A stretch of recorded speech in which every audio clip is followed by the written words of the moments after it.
Hola, culés. What's going on, everybody? So, for those of you who don't know, Barcelona just played Vissel Kobe in Japan. Early match for a lot of us. I had to set an alarm, wake up early. I was lying in bed watching most of the game. But it was our first time watching a lot of players. It was a good little first impression of maybe what the team's going to look like. But most importantly, I think just what Hansi Flick is thinking. We can kind of look into the decisions he made today and try and read into it a little bit. And we're just going to talk about that a little bit today and get into some of the key moments. We're not going to play by play go through the game like I normally do because we don't really care that much. You know what I mean? And I'm tired. So for the most part, I really, really want to focus on the new signings and the young up and comers. We can quickly go through the guys that normally play. And just to give you guys a little bit of background, Vissel Kobe's first in the Japanese league. I think they've won the past 2 seasons. They are in the middle of their season, so they're very well trained right now. They're very prepared and very energetic. Looked at the beginning of the game like that. They were in pretty good shape and pressing pretty high and making it not difficult for Barcelona, but in maybe difficult for Barcelona in a way that they kind of just had to pass around them, feel them out a little bit. And you could see Barcelona, the side was just being a little bit tedious, a little careful, and not too ambitious with a lot of their passing. Made some mistakes, like Cubarsí with that led to the first goal where he kind of just fumbled with the ball in possession. A guy got in behind. Then Jean Garcia made his first save, ended up parrying it out, but then someone else received it, passed it around a couple times, and ended up scoring.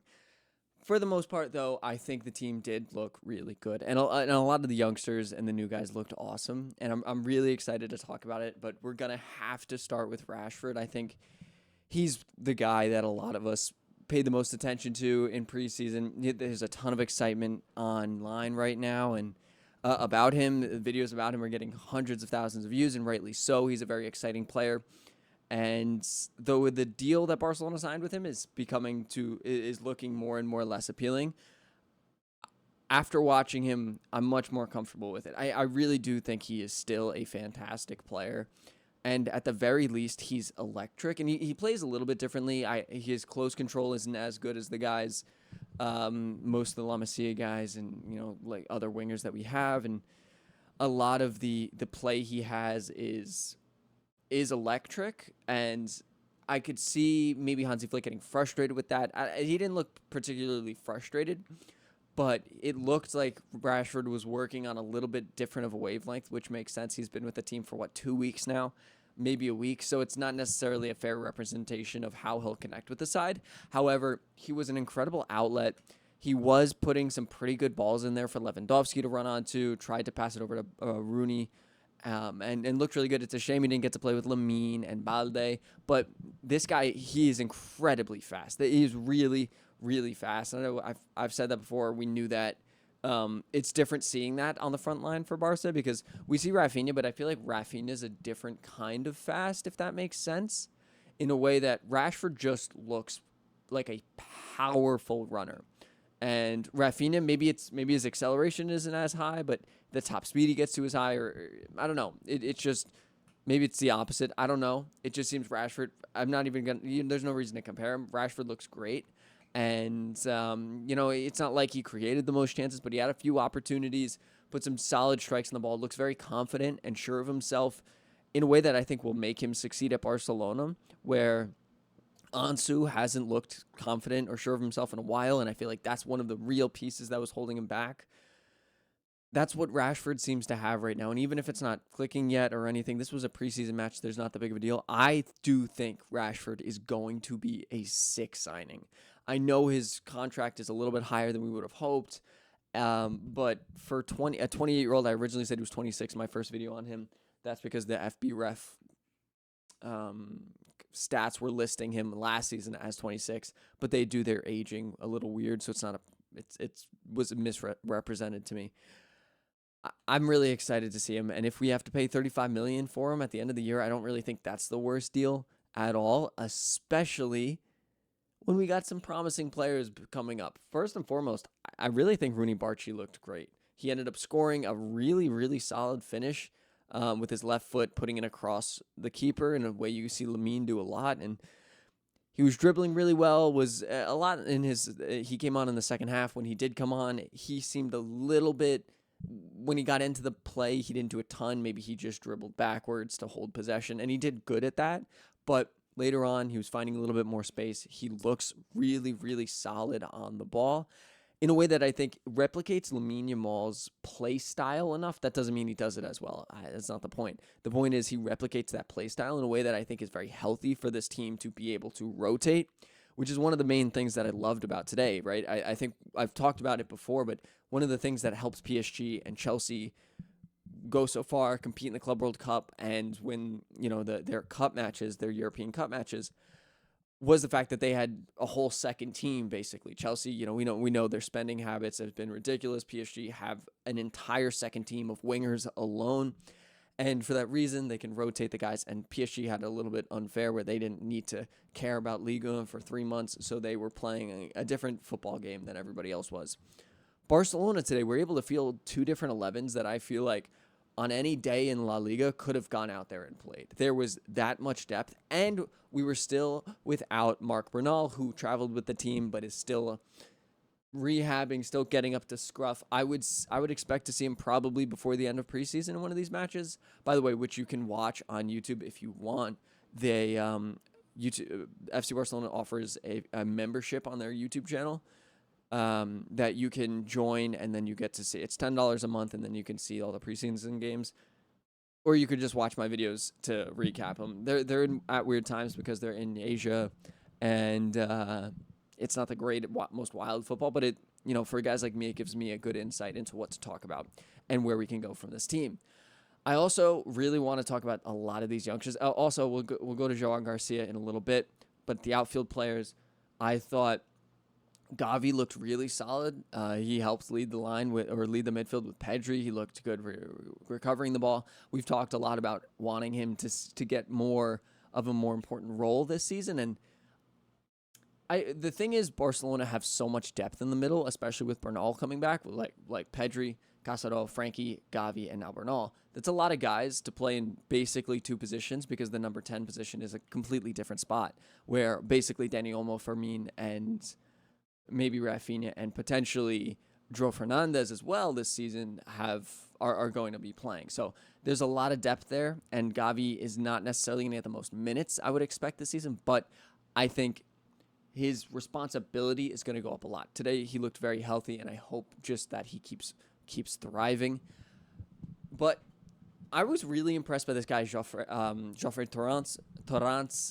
He is an 18-year-old from La Masia. He's a left back, 6'2", really athletic. I think that was one of the biggest standout differences between him and Gerard Martin that I've noticed from Martin's last matches in La Liga and in the Champions League.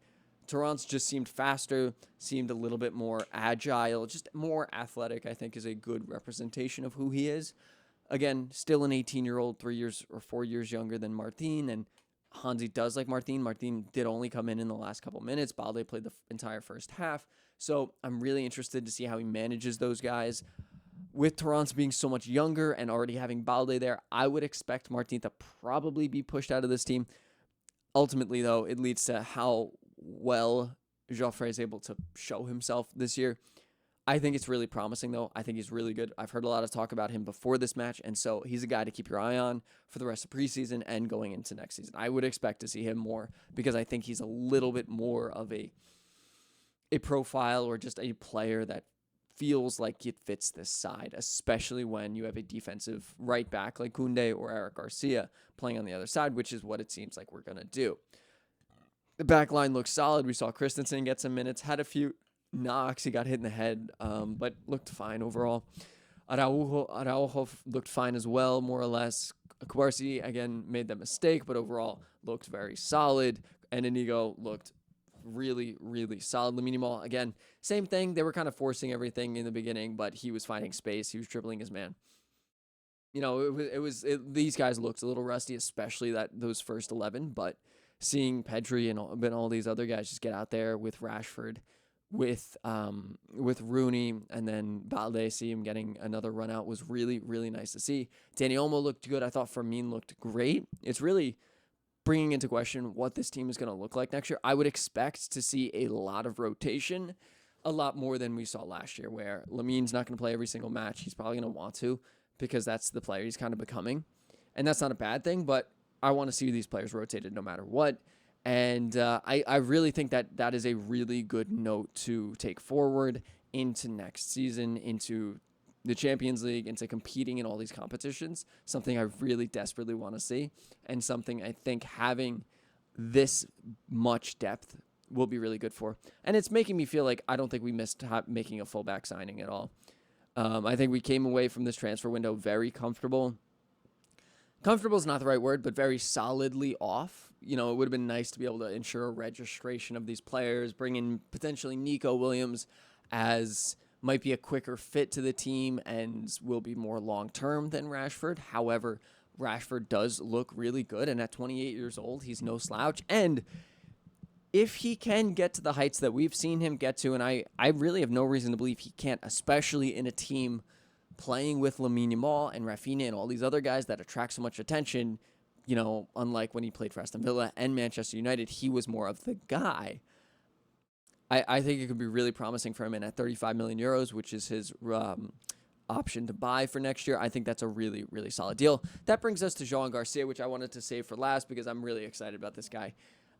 He looks really, really big, and he seems to be competent on the ball, moving around the box very quickly, and he's 23 years old. He should be able to move around quickly, but it's really, really nice to see that youthful energy. He's not necessarily coming out of his box as much like we saw Iñaki Peña doing last year. He is, though, I think like 3 inches taller than Iñaki Peña, so it's going to be a little bit slower, I would presume.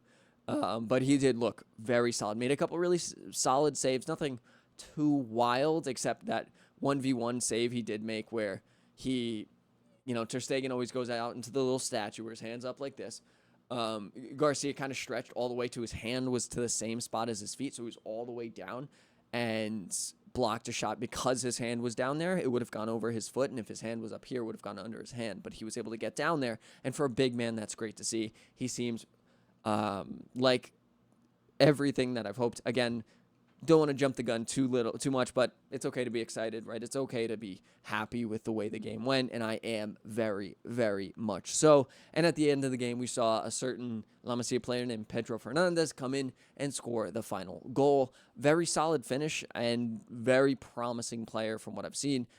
I don't know if this is a sign that maybe Gil Fernandez is taking a step back, or Hansi's just trying to rotate between him and Tony and trying to figure out who that extra attacking midfielder is going to be. It also seems like Rafinha, but, whatever, it's promising. Dro is 17 years old, and so he's got a lot of time. But I would expect these guys to be in the first team dynamics a little bit more. And Rafinha probably not going to play that number 10 spot too much. I don't know. That's kind of what we theorized, a way to get all of your best guys in the lineup together with, instead of playing Dani Olmo in the middle, you play Rafinha there, Lewandowski, Lamine Yamal, and Rashford. However, I don't know if Rashford in that position is going to be better than Dani Olmo would be centrally, having that rotated. And so I don't know what we'll see, but we have options. And that's something we really haven't been able to say for a little while, at least with that wide outlet. And it seems like Ferran Torres is going to be that central guy. And that's what the guys on the broadcast were saying, that they would expect to see Ferran Torres become that kind of central striker super sub, and Rashford primarily just be a winger. Rafinha, I'm interested to see what they end up doing, but we have the options to rotate, and then Ferran could even play out wide. Last season, we really didn't have any other wide options besides Rafinha and Lamine Yamal. Ferran could kind of do it, but he was never great at it.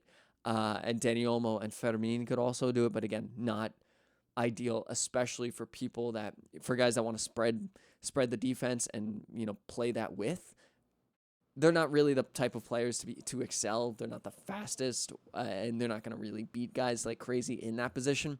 They're more of close control runners. Well, at least Fermin is. Dani Olmo's a little bit different. Point is, we have options now. That's something we haven't had in a very, very long time, and I'm excited about it, and you should be too. Let me know if you guys, who you're excited about the most, what you guys want to see in the next couple of games. I'm not going to live stream them. I don't even know if I'm going to live stream this year. I don't know if I'd rather make more videos or live stream. It's something I have to start thinking about. And, as the season starts, and I do have a little bit of a busy schedule, and I'd rather probably be a YouTuber than a streamer, but we'll see. Let me go know what you guys think, and I'll see you guys in the next one. Whenever the next game is, whenever we have something to cover, I'll cover it. Peace, everybody.